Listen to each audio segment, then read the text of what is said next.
श्रेया जी, कोलकाता से।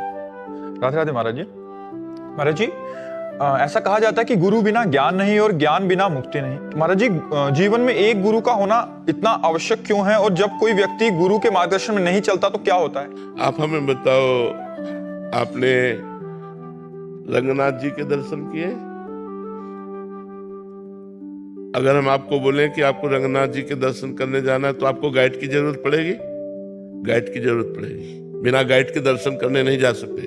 किस गली में है, कहाँ है, मुझे कुछ नहीं पता। एक भगवान की नगरी में आपको जो जो हम बताएं कि यहाँ निधिवन राज जाना है, सेवा कुंज जाना है, आपको दामोदर जी जाना है, आपको राधा रमण जाना है, तो आपको एक गाइड की जरूरत पड़ेगी। एक गाइड की जरूरत पड़ेगी ना। ऐसे ही भगवान का बड़ा टेढ़ा मेढ़ा मार्ग है।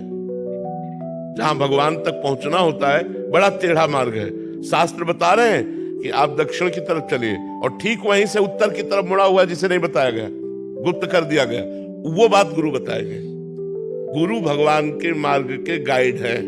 वो हमें कदम कदम पर भूल भुलैया से बचाकर सही मार्ग में ले जाकर भगवान के चरणों में समर्पित कर देते हैं। जब स्वयं भगवान अवतरित होकर गुरु का वर्णन करते हैं, श्री कृष्ण जो संदीपनी जी के चरणों में नीचे बैठकर सुनते हैं, भगवान श्री राम वशिष्ठ जी के चरणों में बैठ करके सुनते हैं। जब भगवान स्वयं गुरु का वर्णन करते हैं तो हम भगवान के बच्चे होकर, मनुष्य होकर, हम बिना गुरु का वर्णन किए भगवान को कैसे प्राप्त कर सकते हैं? आप हमें बताओ। यदि आप सत्संग ना सुनो तो आपको उत्साह कौन देगा?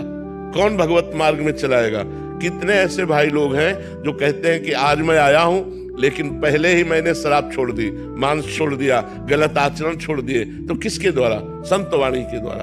अगर संत वाणी ना सुनते हम तो परमार्थ में हम चल ही नहीं सकते, भगवत मार्ग में चल ही नहीं सकते। बिना गुरु के चाहे शिव बिरंच सम होई, गुरु बिनु भवनिधि तरह न कोई। ये गोस्वामी तुलसीदास जी ने लिखा है। चाहे भगवान शंकर के समान वो त्यागी तपस्वी वैरागी हो, और भगवान ब्रह्मा के समान चतुर हो सृष्टि रचना में, जैसे ब्रह्मा जी, तो भी वो बिना गुरु के भव समुद्र से पार नहीं हो सकता। और सबके गुरु भगवान हैं, और भगवान ही गुरु के रूप में मनुष्य रूप धारण करके हमें मिलते हैं, तब हमारा उद्धार होता है।